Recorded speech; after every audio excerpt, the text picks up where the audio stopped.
This is Snowman, A Cold Day in Hell. So this is a really nice one. It took a while for me to get this one. It took me even longer to finally set the time to read it. And it took me longer still to finally sit down and do a video review of this. But this is a really fantastic book. So for a little bit of independent comic book history, All Caps Comics is Ethan Van Sciver's independent comic book brand. But he got to start making comics in the 90s, and he was working in Hall of Heroes Comics. And he was working with two other people, a Trent Kanuga, I believe, and another Matthew Martin. So Trent did Creed, and they did Creed Reimaginary a couple years back. And with Matthew Martin, he did Snowman, and he revived his Snowman book and made an entirely new entry called Snowman, A Cold Day in Hell, and was published through All Caps Comics. And I was finally able, like I said, to get it, read it, and now I'm reviewing it, and this is a fantastic book. So this tells a story of Daniel Elkhart and Samuel Trescott. Basically, in the late 1800s, it's January 1891, and you've got the Snowman, who's basically terrorizing a string of towns in the Midwest during winter. So it's a really interesting story, and this is just drawn with so much detail. So I believe Matthew Martin, if I'm not mistaken, yes, he did the story, the art, the lettering, the design, and the coloring. So basically, everything you see visually is done by basically one person. This leads to so much like unity in the style, and there's just so much detail in this book. So, and of course, I'd say the plot's pretty simple, but it's also pretty good.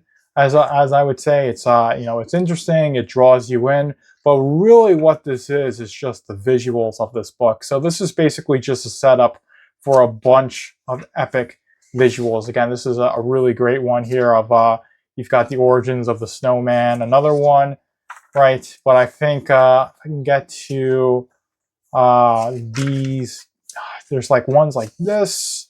Yeah, I think this is definitely like some of the best, just the raw amount of detail in these spreads and just the way it all comes together looks absolutely fantastic. And you see you've got these series of basically 4 pages, which is 2 spreads, and they give you a lot of the characterization. You've even got, I'd say it's more like 9 pages worth of spreads, and that gives you a lot of characterization and story with barely any lettering. And this really shows the fact that Martin is telling this story from the perspective of an artist who has a story to tell, rather than a writer writing a script that the artist is bringing to life, which really makes it for a fantastic visual experience.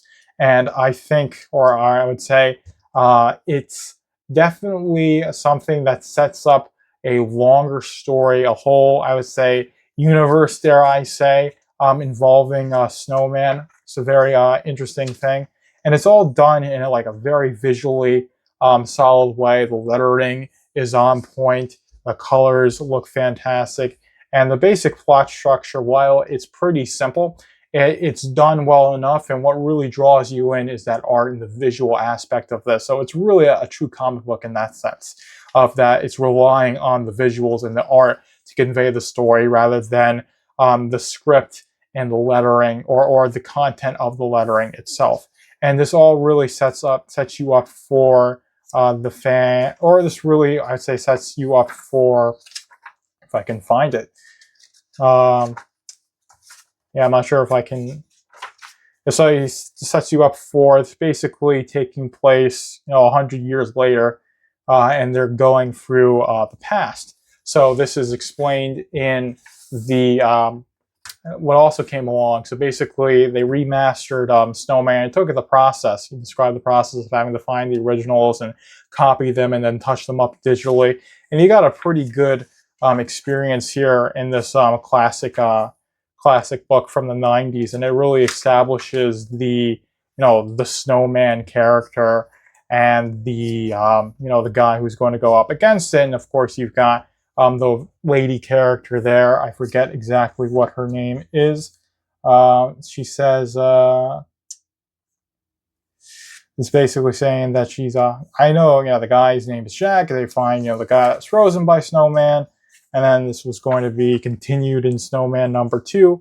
But the whole idea is that this is basically just telling the origins of Snowman and then linking it to the events of Snowman #1. I know Matthew Martin is planning on continuing this whole Snowman story. I'll have that linked below the Indiegogo, because he's going independent with Snowman. He's not attached to All Caps Comics anymore, which I think's a no, I think that's a fantastic thing. I think that's a fantastic thing. But I think what's more fantastic, regardless of who he's working with, is that there's a lot of potential in the story. He's a very talented artist. He was able to tell a really good, coherent story. I don't want to get too much into it, because I think you should get it, read it yourself, and really dive into it. But the fact that you tell a really nice origin story, you can link it with the comic from the 90s and make Snowman into a cohesive narrative is a really good thing. And I think that's the strongest thing with Snowman, other than, like I said, that fantastic art, because this is really a book that shows first and then tells second. And I think that's really all I have to say on that one. Hopefully you guys enjoyed Snowman. Hopefully you'll have a cold day in hell. And Joker is out.